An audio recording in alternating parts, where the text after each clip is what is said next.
In this video, you're getting an honest breakdown of how much money it actually takes to find success selling on Amazon. Because I don't know about you, but I definitely didn't have thousands of dollars laying around for me to waste on a business idea that might not work when I first started selling on Amazon. In fact, I was a broke college kid with literally $1,000 to my name, but since then I've been able to grow that into a $2 million a year Amazon business. So whether you have literally $0 to your name or tens of thousands to get started, this video is going to break down the best way for you to start making money on Amazon. So no more waffling, let's talk about option number one, which is the best way if you have, I would say, $0 to $500 to start your business. And where you're going to start this is actually in your bedroom, because all we're going to start doing is selling used products that we have either at the house or locally at thrift stores and discount stores. I'm willing to bet you have an old bookshelf that's just been collecting some dust, and this is where we can start making our first sales. So pick up any of those books you've got on the bookshelf and pull out the Amazon Seller app.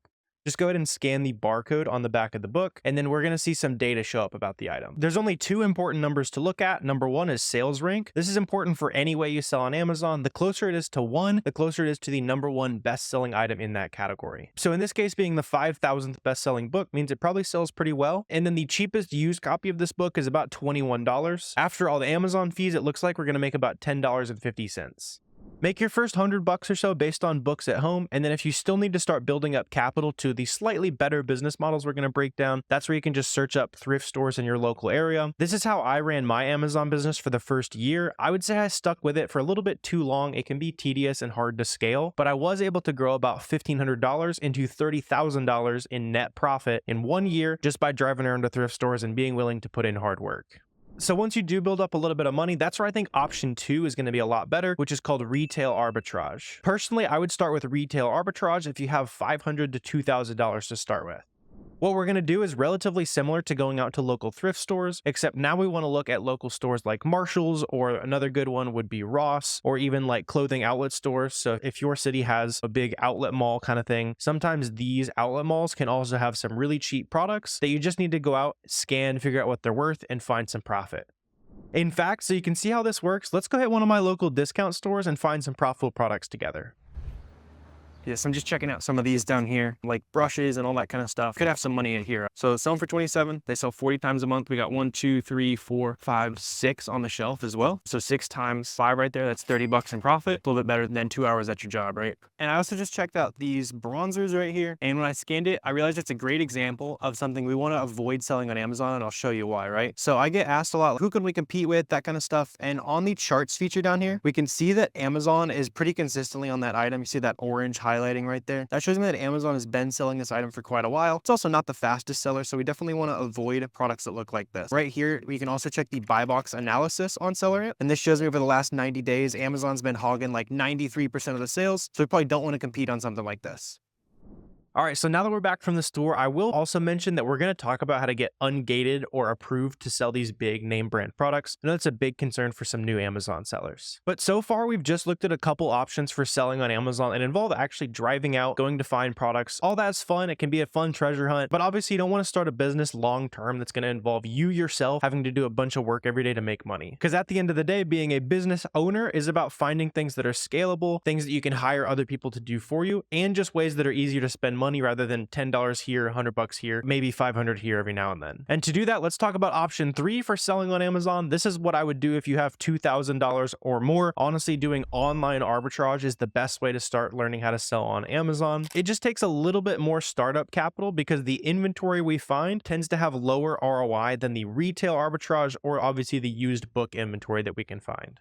And so to show you what I mean, let's go ahead and dive into a website together. Instead of going out, we can just look at the sale sections or using coupons on free Chrome extensions. This is just called Capital One Shopping. I was trying some of these earlier and found that they were working. And we've got a nice big sale on some seasonal type products. Right now I'm filming this as we're going into fall. So it makes sense that a lot of these fall type products are going to start selling faster and faster. And we can use these big sale opportunities to find products that people are already buying on Amazon, right? On this website here, we could just dive into the sale and kind of click around around randomly and see what we can find. Generally, that's going to be a little bit tricky because especially since you're probably a beginner, you're not really going to know what to look for out of looking at 500 different products. So what I would recommend doing is going ahead and pulling up a listing on Amazon of third-party sellers already having success in a brand that you found on sale. So for today, we found this candle brand. It can be literally any website that you found a coupon or a sale on. And the reason why I pulled up this particular product is because when I scroll down on SellerAmp, I can see on the offers tab that there's 5 other third-party sellers. These third-party sellers have already done the work of finding items that are on sale on this website. And so when I go ahead and open up this storefront here, I'm going to see all the other products that they've already done the research to find. So for example, this seller right here, it looks like they've done a lot of work sourcing some of this Yankee candle brand right here. So let's go ahead and just specifically filter down to this brand that they've already sourced pretty well. And as we start to scroll through here, we can just quickly disqualify or figure out which items might be worth diving into based on a couple data points here. So number one, we already talked about the best sellers rank. So we want this to be under usually about 150 to maybe 200,000 sometimes. The max cost option right here is going to be that max cost that I'm actually profitable if I am able to buy this item at. So for example, this is selling for $17 on Amazon. I would need to buy this for $3 to make profit. It's a pretty good sized candle, seems pretty high quality, so I'm probably not going to be able to buy it for $3. So this is just one of those things that helps me quickly disqualify or figure out if something might be worth diving deeper into, right? On the other hand, right here, this sells for 28 bucks. If I buy it for about 12 bucks, I'm going to be making some profit. And I don't know if that's realistic, right? At the start of doing product research, it's all about just figuring out what things cost, figuring out what might be realistic, what isn't. And so in this case, it looks like I can get these for about $18 each, but my max cost was $12. I'm not really in the business of, this is probably going to be like break even or so. You shouldn't be in the business of breaking even, but just for the sake of example, let's check out the numbers. So yeah, when we plug in that $18 cost price right there, that means we end up losing $2 on every sale. Not really interested in that, so let's go ahead and move on. What this does tell me though, is now that I know that these actually sell pretty well, the sales rank's pretty good. I know that the cost of these on the source website is going to be probably 18 bucks or so. Now I know if I see something similar to that, then I can dive in further and I'll probably be making some money, right? So let's keep on down the list, and this could be a great example, right? So this is a $20 max cost. If we are able to sell these for $41, then we might actually be making some money. And so let's dive in and let's see what we got going on here. But yeah, checking out the SellerAmp here, it looks like these are selling for $42. I can also check out the charts feature down here and see that the price has been up at $42 for FBA sellers for honestly a little bit now. There was a little bit of a history of it going for $28. So we'd want to keep that in mind. I do see that it's been selling for 42 bucks for, yeah, about it's been selling there for about a month and a half, 6 weeks, that kind of thing, right there on the charts feature. And then since I can buy these for 18 bucks, and then if I'm able to buy these for 18 bucks, I'm making a pretty solid profit. So on the storefront view, if I just click that Google button, it's going to automatically search that product for me. And let's see. So we got the, what's it called? Sparkling cinnamon right there. And yeah, so it looks like we got these for 36 bucks. And so yeah, this is a quick example of something that I probably would go ahead and pull the trigger on and go ahead and purchase for my store, right? So let's go ahead and scroll on a little bit quicker through here, see if we can find another example. You know, this right here, we know that these are probably about 18 bucks. We need to buy these for 3, easy to skip. Something like this, I haven't dug into too much, right? It's all about figuring out, you know, what's a realistic cost for some of these items that I'm looking at. And the more items you look at, the more comfortable you're going to get with that basically. So checking these out right here, if we can buy these for about 5 bucks each or so, we're able to sell these for 31 and we're going to be making some profit. So let's see. It seems like pumpkin, autumn wreath, apple. And I really like this listing because it mixes together multiple different items. So the only way someone is finding this particular product is if they're diving in, doing exactly what we're doing now, trying to find those gem products versus some people that use quote unquote automated sourcing tools that just miss a lot of profit and they're just never going to catch up on something like this. Let's see if we've got something to check out here. Cool. So these are $8 each, but this is where with online arbitrage, coupons become super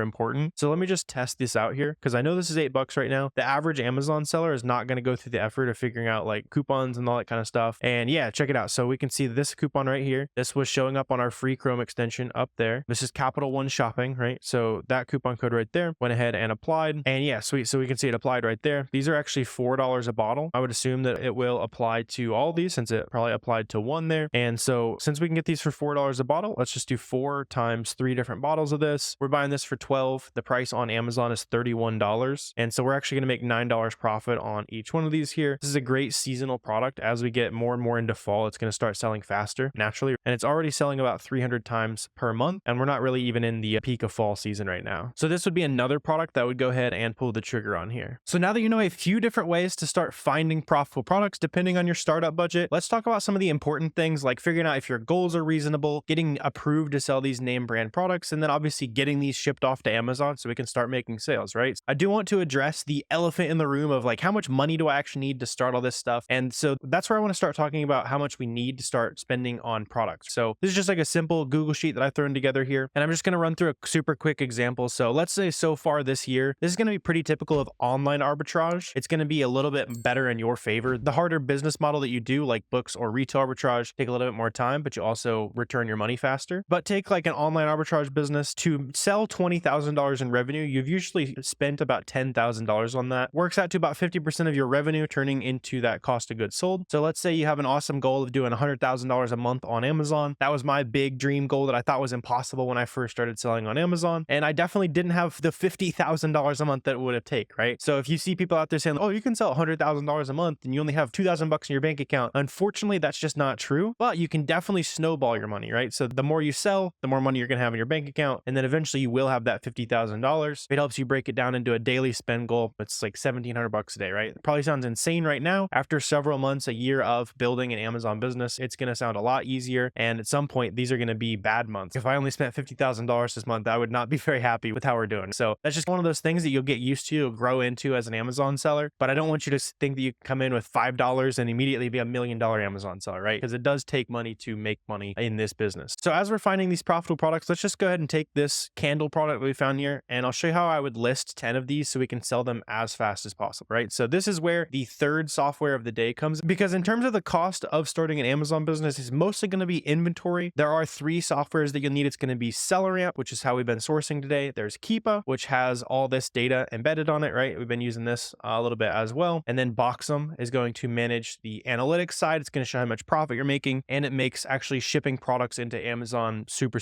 fast, right? I'll show you a super quick example here. I've got full breakdowns of using Boxum. I'm not going to go into the super nitty gritty here, but let's go ahead and create this shipment right here. Let's go ahead and list this candle that we have. So let's say we have a new SKU here. I want to go ahead and list up at that high price. Obviously, we were buying those for 18 bucks. Let's say we bought 10 of them and we want to put all 10 in a case together. Go ahead and fill out the supplier info there. And then as we go, it's also going to automatically create that SKU down here. So I can see where did I buy it, what I pay for it, all that kind of stuff. Just kind of helps you manage the inventory as you go. So go ahead and add that to our batch here. And then you'd basically go ahead and repeat that for as many products as you want to send to Amazon. Hopefully you're going to be sending nice big full boxes. Ideally, you send at least 50 pounds of products to Amazon. That's how you tend to get the relatively cheap shipping rates of about 60 cents per pound. Go ahead and continue on. And then on step 2, it says, hey, we want you to ship these to California. So I'm going to confirm that right here. I'm just going to say, hey, I've got 10 of these candles right here. I've got them all in one box. It's in a 12 by 12. And since it's candles here, it's probably going to weigh something like 20 pounds or something like that, right? Call it 25 just to be safe. So go ahead and save and print our labels. That's going to give you something that looks like this that we'll go ahead and print out, put on the outside of the box. And then you'll also notice this down here is an optional barcode that Boxum automatically adds for you. We just turned it on in step 1, and this is called a 2D barcode. You actually have to use a tool like Boxum to create these 2D barcodes. And for me and my Amazon business, this has helped me make faster sales on the products that I send into Amazon. It helps them at the check-in process. So it's been a good hack for me recently since I started using Boxum. Whenever you send products in, you also have to print the FN SKU labels right here. And then when you print that out, you're going to get a little barcode that looks like that right there. Take that, put it over the UPC barcode on the actual item, and then you'll put it all down within a box and then just go ahead and continue. And then here on step 4, you'll just go ahead and accept those shipping charges. And this is how you'll also print out your UPS label. And you can see you get that nice discounted shipping through Amazon using Boxum here. A little less than 10 bucks to ship 25 pounds of product. Not too bad, especially if you ever had to like ship stuff on your own. It's usually a lot more expensive than that. So now that you see how the listing process on Amazon works, make sure you check out a 2-week free trial of Boxum down below so you can start sending in profit to Amazon. And then the other piece of the puzzle that I want to talk about is actually getting approved to sell these brands. So let's say you try to list something that you're not already ungated in. So for me, I'm not ungated in DeWalt. I'm going to go ahead and pretend I'm listing some of these here. And then if I try to list that, it's going to say, hey, you need approval to list this item. Before you buy products, SellerAmp will also warn you if you're logged into your Seller Central account. It'll say, hey, yes, you are ungated, or no, you are not ungated to sell this product yet. But as you get this warning here, just go ahead and press the request approval button. And then right here, I can press request approval. And so in this case, it sent me to a brand application to be able to sell this brand. Sometimes you'll click it and you'll get auto ungated. You'll get approved right away. You'll see that on some smaller brands, especially brands that you find out doing like retail arbitrage. They tend to be smaller brand stuff that a lot of sellers can sell right away. If not, though, don't let this be a brick wall. A lot of people, myself included, when I started, I thought this was like, oh, I can't sell this. I have to stay away forever. I can never sell this kind of thing. But take like the Yankee Candle stuff we're looking at, for example. If you want to get ungated in this brand, you just go ahead and buy at least 10 of them, obviously following the criteria it says here, right? For all of the invoices, show at least 10 units. Whenever you do buy that product, make sure that the invoice or the order confirmation has your information on it, like it says right there. A lot of times, especially for example here, when we're buying directly from the brand's website, it's also going to include that supplier name there. So it meets a lot of these criteria here for ungating. Whenever you're going out, if you're doing retail arbitrage, it's harder to use those in-store receipts because obviously they're not going to put your information on it, that kind of stuff. What I would recommend doing is just going ahead and trying to find 10 units of that brand that you're finding cheaply. Today was this candle brand. Earlier when we were out at the store, we're looking at some cosmetics brands. If you can find that product profitably online, that's obviously the best case scenario. If not, just buy the 10 cheapest units of that you can find anywhere online. One of the websites that's been working really well for ungating recently is Target. So if you're finding a bunch of something out at the store and you need an online invoice, try Target for it. You can go ahead and submit that. Then you'll just drop that file right there. If Amazon denies you, keep submitting that information. Attach any other extra information you can. So adding like your tracking information, showing like the proof on your credit card where you actually bought the item, literally anything that is related to that transaction, just so Amazon can see that full picture and make it easier to approve you to sell that brand.